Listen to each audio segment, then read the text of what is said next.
के 14वें राष्ट्रपति बने रामनाथ कोविंद। कोविंद को मिले 7,02,044 मत। पीएम ने जीत के लिए कोविंद को दी बधाई।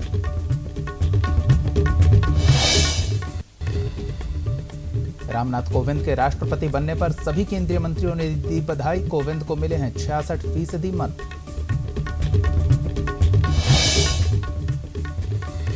कोविंद के राष्ट्रपति बनने पर बिहार, झारखंड समेत पूरे देश में जश्न का माहौल। लोगों ने एक दूसरे को मिठाई खिलाकर मनाई खुशियां।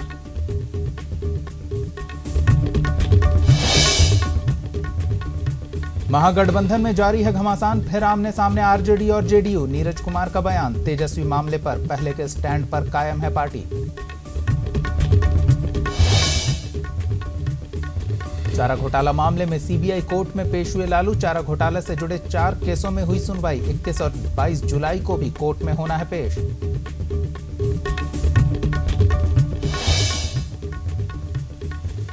बीजेपी नेता हत्याकांड में खुलासा, अवैध संबंध के कारण हुई कृष्णा शाही की हत्या। 15 दिन पहले रची गई थी साजिश।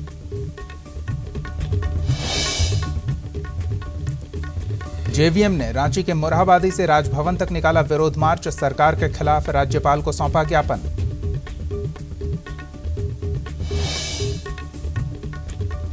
धनबाद में 99 बिल्डर्स के ठिकाने पर छापा। दस्तावेज खंगालने में जुटी आयकर की टीम। बिल्डर्स पर टैक्स जमा नहीं करने का आरोप।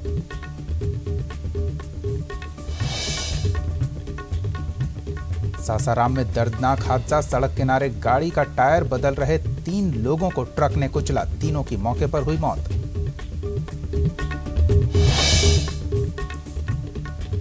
टीम इंडिया के पूर्व कप्तान महेंद्र सिंह धोनी की नई पारी। रांची के न्यूक्लियस मॉल में 7/MS धोनी आउटलेट की हुई ओपनिंग।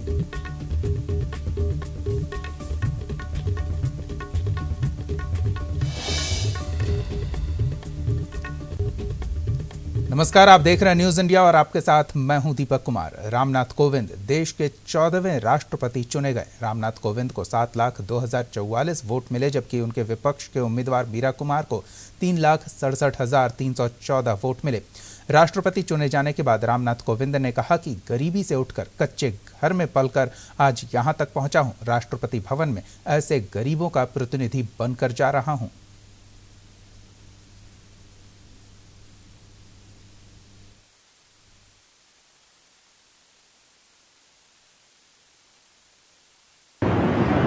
मैं श्री रामनाथ कोविंद जी को आज जो ऐतिहासिक जीत हुई है राष्ट्रपति पद के चुनाव में उनकी, उसके लिए भारतीय जनता पार्टी की ओर से बहुत बहुत बधाई देता हूं।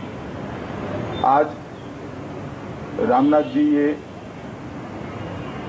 जब 25 तारीख को राष्ट्रपति बनेंगे, इस देश के करोड़ों गरीब, दबे कुचले गांव में रहते हुए लोगों को अपना प्रतिनिधि संवैधानिक पद पर बैठा हुआ दिखाई पड़ेगा। मुझे विश्वास है रामनाथ जी का कार्यकाल इस सर्वोच्च संवैधानिक पद को एक और नई ऊंचाई देगा और गरिमा प्रदान करेगा और देश को संविधान के सर्वोच्च पद पर देश के एक ऐसे तबके से आया हुआ व्यक्ति देखने मिलेगा जो वर्षों से राह देखता था कि हम लोगों के बीच में से निकलकर कोई सर्वोच्च संवैधानिक पद पर बैठे। मैं फिर से एक बार रामनाथ जी को बहुत बहुत बधाई देता हूं और साथ में एनडीए के सारे साथी दल, एनडीए के अलावे जिन राजनीतिक दलों ने रामनाथ जी का समर्थन किया वो सभी को, और उसके अलावे भी बहुत सारे लोगों ने रामनाथ जी की पक्ष में अपना मत प्रकट किया है, वो सभी का हृदय से धन्यवाद करता हूं। आज देश में ऐसे कितने ही रामनाथ कोविंद होंगे जो इस समय बारिश में भीग रहे होंगे, कहीं खेती कर रहे होंगे, कहीं मजदूरी कर रहे होंगे, शाम को भोजन मिल जाए इसके लिए पसीना बहा रहे होंगे। आज मुझे उनसे कहना है कि परौंख गांव का रामनाथ कोविंद राष्ट्रपति भवन में उन्हीं का प्रतिनिधि बनकर जा रहा है। मुझे ये जिम्मेदारी दिया जाना देश के ऐसे हर व्यक्ति के लिए एक संदेश भी है जो ईमानदारी और प्रामाणिकता के साथ अपने कर्तव्यों का निर्वहन करता है। इस पद पर चुना जाना न कभी मैंने सोचा था और न कभी मेरा लक्ष्य था, लेकिन अपने समाज के लिए, अपने देश के लिए अथक सेवा भाव आज मुझे यहाँ तक ले आया है। यही सेवा भाव हमारे देश की परंपरा भी है। राष्ट्रपति के पद पर मेरा चयन भारतीय लोकतंत्र की महानता का प्रतीक है। इस पद पर रहते हुए संविधान की रक्षा करना और संविधान की मर्यादा को बनाए रखना मेरा कर्तव्य है। मैं देश के सभी लोगों को नमन करते हुए उन्हें विश्वास दिलाता हूं कि सर्वे भवन्तु सुखिनः के भाव के साथ राष्ट्र की सेवा में निरंतर लगा रहूंगा। देश के लोगों का, हर राजनीतिक दल का और सभी जनप्रतिनिधियों का एक बार पुनः बहुत बहुत आभार और आप सभी को भी बहुत बहुत धन्यवाद। कि जिस विचारधारा की लड़ाई लड़ने के लिए मैं इस चुनाव में शामिल हुई थी, वो आज 20 जुलाई 2017 को समाप्त नहीं हुई है। विचारधारा और मूल्यों की ये लड़ाई जारी रहेगी, क्योंकि हमारे देश के बहुत सारे लोग इसमें विश्वास करते हैं और इसमें अपना संबल पाते हैं। सामाजिक न्याय, पारदर्शिता, सबको ले चलने की हमारी इच्छा, धर्मनिरपेक्षता, प्रेस की आजादी, अभिव्यक्ति की आजादी, जाति पाति का विनाश, हम ये सब चाहते हैं और निरंतर इसके लिए इतनी ही शक्ति के साथ लड़ते रहेंगे। गांव से जुड़ा हुआ, गरीब परिवार से जुड़ा हुआ और शिक्षित और गांव को समझने वाला ऐसा एक शोषित पीड़ित समाज का प्रतिनिधित्व करने वाला व्यक्ति आज देश का राष्ट्रपति बना है। मेरा विश्वास है, क्योंकि मैंने उनके साथ काम भी किया है, कि उनकी नम्रता, उनकी शालीनता देश का गरिमा बढ़ेगी और उसके साथ साथ देश में जो सामाजिक शोषित पीड़ित लोग हैं उनको निश्चित रूप से न्याय देगी। उनका व्यक्तित्व, कर्तृत्व देश के लिए एक आदर्श रहेगा और उनके नेतृत्व में देश लगातार प्रगति और विकास की ओर आगे जाएगा। सफलता प्राप्त होने पर मैं उत्तर प्रदेश सरकार और उत्तर प्रदेश की जनता की ओर से हृदय से बधाई देता हूं। यह उत्तर प्रदेश के लिए और भी गौरव का क्षण है कि पहली बार देश के सर्वोच्च संवैधानिक पद पर उत्तर प्रदेश का सपूत विराजमान होगा। इसमें आरोप प्रत्यारोप जैसी राजनीति पर लोग नहीं उतरे, तो बहुत ही साफ सुथरा ये चुनाव संपन्न हुआ है और पूरे देश में आज इस बात की खुशी है कि एक दलित व्यक्ति राष्ट्रपति पद तक पहुंचा है। मुखर्जी तक की गैलेक्सी को देखेंगे और निश्चित तौर पर हमें उम्मीद है कि किसी भी प्रकार का दबाव हो, वो कम से कम मुल्क में अब तक जो राष्ट्रपतियों ने एक परंपरा छोड़ी है उस परंपरा का निर्वहन करेंगे, संवैधानिक मूल्यों की रक्षा करेंगे। एक राष्ट्रपति, खास करके इस दौर में राष्ट्रपति से बहुत सारी उम्मीदें होती हैं और हमारा भरोसा है कि किसी प्रकार का दबाव उनके जो पुराने संगठन हैं उसके दबाव को भी वो किनारे कर दें। ये पल बहुत ही खुशी का है, खास तौर से इस देश के उन सभी लोगों के लिए जो ये विश्वास कर सकते हैं कि देश में लोकतंत्र है और कोई भी एक ईमानदार व्यक्ति अपने सच्चे कर्तव्य के पथ पे चलता हुआ देश का महामहिम राष्ट्रपति बन सकता है। ये सारी चीजें आज सत्य हुई हैं। श्री रामनाथ कोविंद जी का ये जीत, और वो भी लगभग 65% वोटों के साथ, तो ये एक ऐसी जीत है जहां पूरे देश ने मुहर लगा दी है कि श्री रामनाथ कोविंद एनडीए के बहुत ही अच्छे कैंडिडेट थे और पूरे देश के लोगों ने स्वीकार किया। चयन हुआ उस समय से वो पक्ष प्रतिपक्ष भारत के 125 करोड़ के राष्ट्रपति बन चुके हैं। हमारी तरफ से और देश की और पूरी दुनिया की तरफ से उनको बहुत बहुत बधाई। और मुझे तो विशेष प्रसन्नता इस बात की है कि वो मेरी कॉन्स्टिट्यूंसी के निवासी हैं, तो इसलिए उनको मेरी हार्दिक बधाई, बहुत शुभकामनाएं। वो कानून के भी ज्ञाता हैं, संविधान भी उनको अच्छी तरह से मालूम है, सुप्रीम कोर्ट में बहुत अच्छे तौर पर वकालत करते रहे हैं और बिहार में उन्होंने बहुत अच्छा काम किया है। तो मेरी उम्मीद है कि वो इस वक्त एक राष्ट्रपति के नाते भी बहुत सफल राष्ट्रपति होंगे और संविधान में जो दायित्व उनका है उसको तो पूरा करेंगे ही, लेकिन वो इस देश की जो गरीब, पिछड़ी और वंचित जनता है उसकी तरफ भी ध्यान देंगे और इस देश में जो बहुत बड़ी आबादी गांवों की है उनके अधिकारों की तरफ भी उनका ध्यान जाएगा। और आदरणीय रामनाथ कोविंद जी, जिनका एक बहुत ही सामाजिक जीवन में एक विशेष योगदान रहा है और ऐसे प्रत्याशी जिनको सभी लोगों ने अक्रॉस पार्टी लाइन भी चाहा है, यह वोटिंग से भी साफ स्पष्ट झलक आई है। यह बताता है कि वह किस तरीके से एक सक्षम राष्ट्रपति के रूप में आगे कार्य करेंगे और उनकी कार्यशैली जो पीछे रही विभिन्न पदों पर, विशेष करके गवर्नर बिहार के रूप में भी, उसको सब लोगों ने देखा, सराहा और उससे जो उनके व्यक्तित्व के बारे में हमारे सभी सांसदों को, विधायकों को एक उनके मन में जो छवि बनी, उस छवि के कारण एक इतनी मतों से उनकी विजय हासिल हुई है। 100 करोड़ जनता, जो गरीब जनता है, उनके ख्याल रखेंगे और निश्चित तौर पर इनके कुशल नेतृत्व में देश मजबूत होगा और लोकतांत्रिक व्यवस्था को एक नई ताकत मिलेगी। नहीं, इसके पहले भी राष्ट्रपति दलित के रूप में चुने गए हैं, मगर मुझे भरोसा है कि इनका जो व्यक्तित्व है, इनका जो अनुभव है, इनकी जो शालीनता है, इनकी जो देश के 14वें राष्ट्रपति के तौर पर एनडीए के उम्मीदवार रामनाथ कोविंद की जीत पर खुशियों का नजारा देखने को मिल रहा है। मतगणना समाप्त होने के बाद एनडीए कार्यकर्ताओं ने जश्न मनाया। वहीं कांग्रेस ने 17 दलों के समर्थन के बावजूद अपने प्रत्याशी को जिताने में नाकाम रही, पर कांग्रेस ने इसे आदर्श की लड़ाई बताया।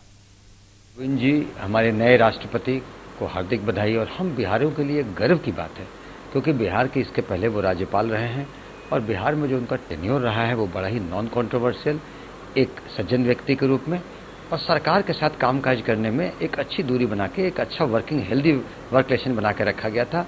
इन सब बातों को देखते हुए माननीय नीतीश कुमार जी ने रामनाथ कोविंद जी का समर्थन किया था और हमें लगता है कि इसी तरह का उनका कार्यकाल होगा। वो हिंदुस्तान के राष्ट्रपति के रूप में इसी तरह से उनका कार्यशैली होगी।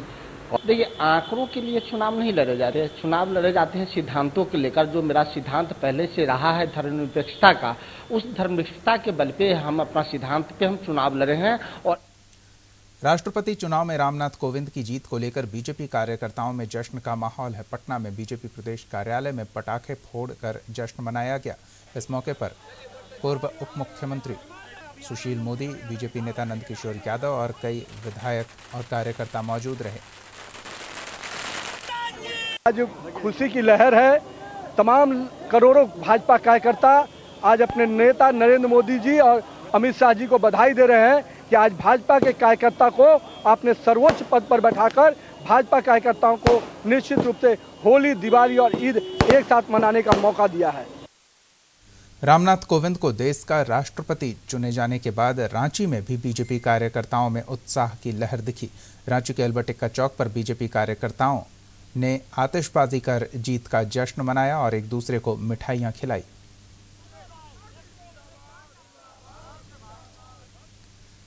बढ़ते हैं आगे। बिहार सरकार के मंत्री अब्दुल बारी सिद्दीकी ने तेजस्वी के इस्तीफा मामले पर तस्वीर साफ कर दी है। उन्होंने स्पष्ट किया कि तेजस्वी इस्तीफा नहीं देंगे।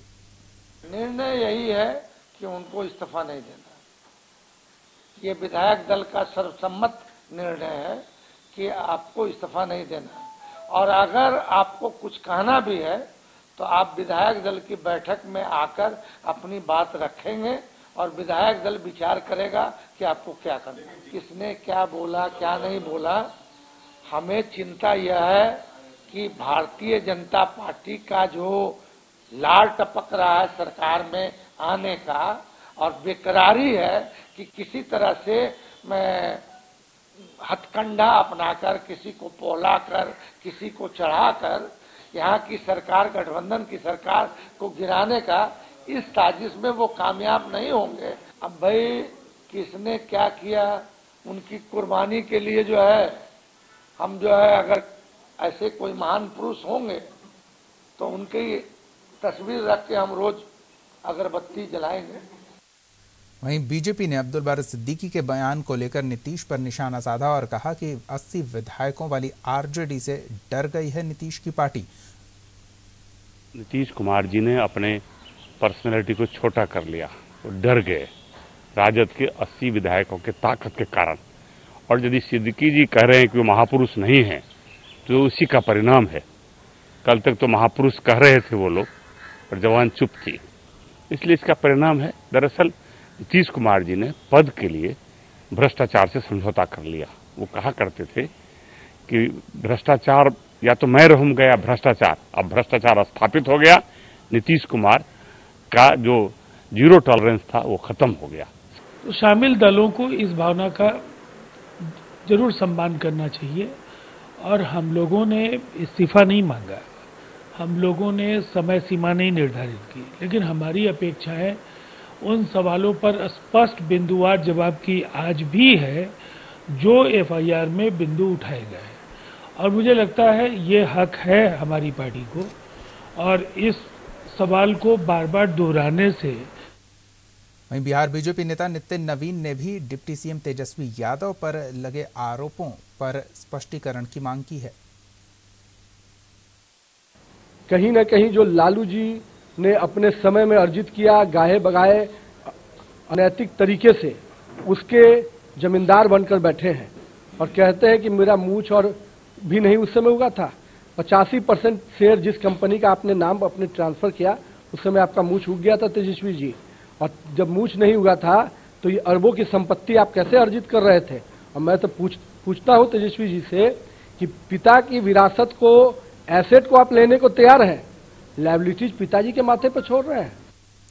पटना के आरजेडी कार्यालय में कार्यकर्ताओं के साथ बैठक हुई जिसमें गांव स्तर से लेकर प्रदेश स्तर के सभी जनप्रतिनिधियों को रैली में शामिल होने को लेकर रणनीति तैयार की गई। बैठक में आरजेडी प्रदेश अध्यक्ष रामचंद्र पूर्वे ने कहा कि 27 अगस्त को पटना के गांधी मैदान में होने वाली रैली करीब लाखों लाख की संख्या में पंचायती राज के लोगों व्यवस्था के द्वारा यहाँ पर लोग आवेंगे और इस बार जो रैली होने जा रही है वह रैली पटना में नहीं बल्कि रैली में पटना होगा। रैली में पटना होगा, पूरी तैयारी है और इसीलिए ये जो तैयारी है और लगता है कि रैली के द्वारा लालू प्रसाद यादव का जो आह्वान होगा देश को बचाने के लिए भाजपा को भगाओ, तो इसका मैसेज पूरे हिंदुस्तान में जाएगा, कश्मीर से लेकर कन्याकुमारी और कच्छ से लेकर कटक तक। और लगा कि साहब इस रैली के बाद शायद आरएसएस भाजपा को कहीं रहने की जगह हिंदुस्तान में नहीं मिलेगी, उनको भागना पड़ेगा। गया में हवाई अड्डा पर हज यात्रियों के लिए आयोजित की गई सुविधाओं की समीक्षा करने अल्पसंख्यक मंत्री अब्दुल गफूर पहुंचे। इस दौरान कई अधिकारी भी मौजूद रहे। हवाई अड्डे पर हज यात्रियों को उपलब्ध कराई जाने वाली सुविधाएं और उनके ठहरने के लिए बनाए जा रहे पंडाल का निरीक्षण भी किया गया। इसके अलावा अब्दुल गफूर ने तैयारियों से संबंधित कई दिशा निर्देश भी दिए। पिछले साल ही था, उससे भी बेहतर व्यवस्था इस साल किया जा रहा है और गया जिला प्रशासन पूरे तौर पर इसके लिए रुचि के साथ लोग काम कर रहे हैं। पिछले साल भी जिला पदाधिकारी और आरक्षी अधीक्षक और यहाँ के जो लोकल हज कमेटी के लोग हैं और एयरपोर्ट और क्षेत्र सारे। गोपालगंज में बीजेपी नेता कृष्णा शाही हत्या मामले में पुलिस ने खुलासा करते हुए गिरफ्तार किया है एक आरोपी को। आरोपी आदित्य राय ने कबूल किया है कि उसकी बहन के साथ कृष्णा शाही के अवैध संबंध थे, जिसको लेकर हत्या की गई।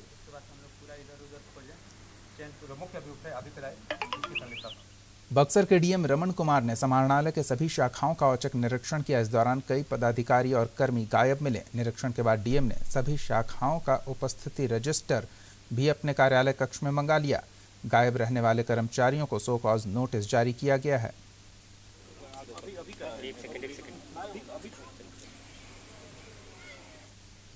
बेगूसराय में स्वास्थ्य विभाग में संविदा पर कार्यरत महिला कर्मियों को 11 महीने से वेतन का भुगतान नहीं किया गया है। कर्मचारियों की प्रोन्नति की मांग को लेकर बिहार राज्य अराजपत्रित कर्मचारी महासंघ के सदस्यों ने समाहरणालय के समक्ष धरना दिया।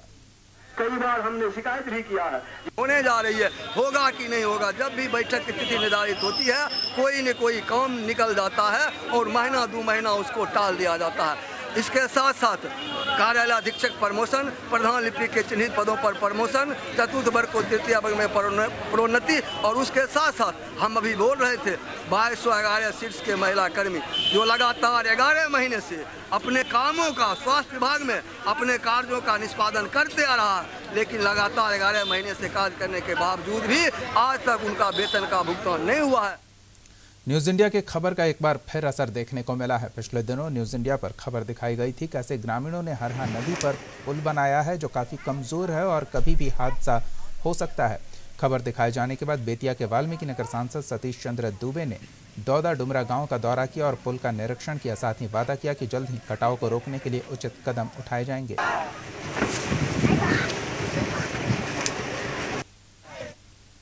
सुप्रीम कोर्ट के निर्देश के बाद चारा घोटाला से जुड़े मामले में अदालती कार्रवाई में तेजी आई है। आरजेडी सुप्रीमो समेत तमाम आरोपियों की मुश्किलें बढ़ गई है। न्यायिक प्रक्रिया के तहत लालू प्रसाद यादव सीबीआई की विशेष अदालत में हाजिर हुए। देवघर और चाईबासा कोषागार से जुड़े मामलों में उनकी और 2 लोगों की गवाही होनी थी, पर एक गवाह के पेश नहीं होने पर सिर्फ एक गवाह शशि भूषण शर्मा की गवाही दर्ज हुई। 2 गवाहों को देवघर और चाईबासा मामले में गवाही के लिए अगले दिन आना है। वहीं 2 और मामलों में जो डोरंडा और दुमका कोषागार से जुड़े हैं उनमें भी लालू यादव को सशरीर उपस्थित होना है।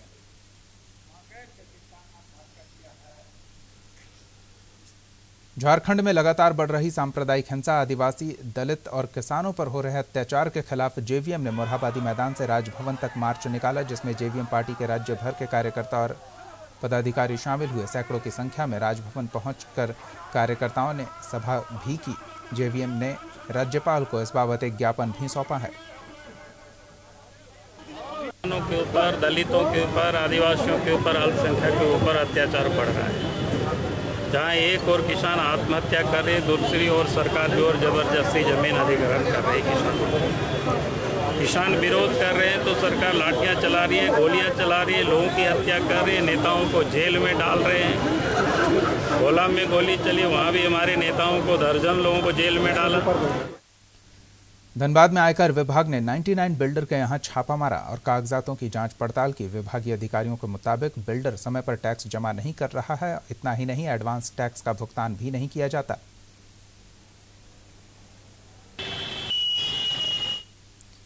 क्रिमिनल कॉन्स्पिरेसी, क्रिमिनल मिसकंडक्ट और फर्जी कंपनी के नाम पर करोड़ों रुपए का वार न्यारा करने के आरोप में सीबीआई के हत्थे चढ़े प्रधान आयकर आयुक्त तापस कुमार दत्ता की रिमांड अवधि पूरी होने पर सीबीआई कोर्ट में पेश किया गया।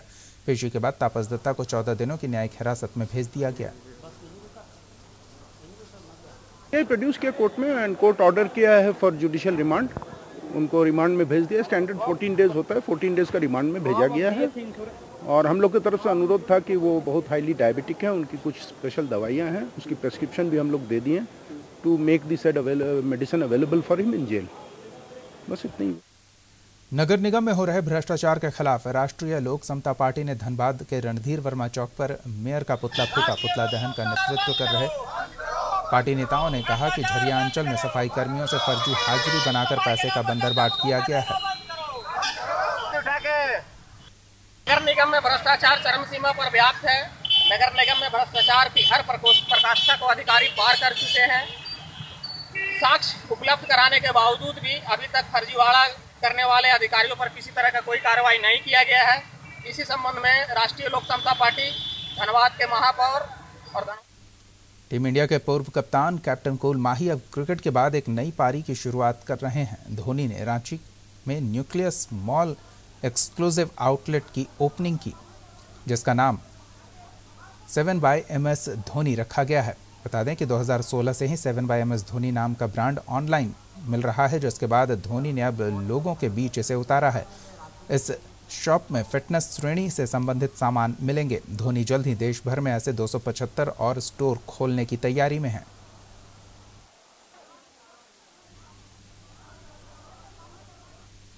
इस बुलेटिन में फिलहाल इतना ही। आप देखते रहिए न्यूज़ इंडिया।